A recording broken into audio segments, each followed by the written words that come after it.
I mentioned earlier on that it's important to have a message. If you don't have a message, then what are you trying to do? What are you trying to get across? Now I'm going to talk about how you get that message across, how you can deliver the message that you want to. And interestingly, I'm going to ask you to think about the end of your presentation first. How do you want to close out your presentation?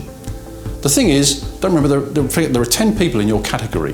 They're all going to be competing for the judge's attention. You want the judges to remember you.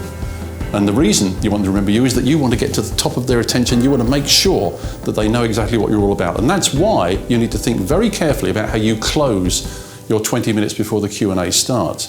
So you should have that closing phrase learnt, like an actor. You can play around a little bit with the phraseology in between, but that's got to be fixed. And I always start, whenever I'm teaching people how to present or put forward an idea, what's the closing phrase going to be? And then you work towards that. So your closing phrase basically is the message you want the judges to remember. Then we bring us back to the start. The start is probably the same sort of thing. We want to have a kind of arc between the start of your presentation and the close of your presentation, which makes sense. So right at the outset, tell people what it's all about. And this is one of the most difficult things to get across to people sometimes. They want to give a whole load of background before they actually say what's going to happen. If you ever look at a press release, a good press release doesn't do that. A good press release tells you the message straight away, right at the beginning. If it was a mystery novel, it would tell you in the first sentence who committed the crime, and then it would spend the rest of the time explaining why they did it. It wouldn't lead up to it and do a reveal at the end, because you lose people's interest. So you've got the end of it nailed, and right at the beginning, it's the same message. It's got to be simple, it's got to be concise, and it's got to mean something to the people who are listening. So think carefully about the judges on the panel. Think what they might be interested in. Think what connection your message can make to them.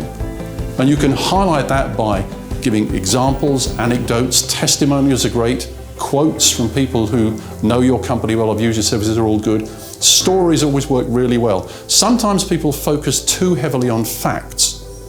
If you are going to use facts, make sure they're absolutely precise and correct. I often talk to people about Google proofing their presentation. That is checking every piece of information that you have by using Google. The judges can do that. If you use a figure, a number, make an assertion, and they later on check it on their phones and find out that that wasn't quite right, that's going to count heavily against you. So whatever you put in your presentation, when you're trying to get a message across, make sure you check it yourself and validate that. And if you use a phrase like research has shown, make sure you quote the research. We'll come back to how you might do that using visuals later on. So make sure you have the end of your presentation absolutely nailed. That's your message. Come back, start with that similar message right at the beginning, and use evidence-based material throughout, particularly using stories. It's all about that message. There is a thread running through your presentation that will deliver that message. And the one phrase that judges will remember, if you've done your work properly, is the message that you want them to remember. So focus on that.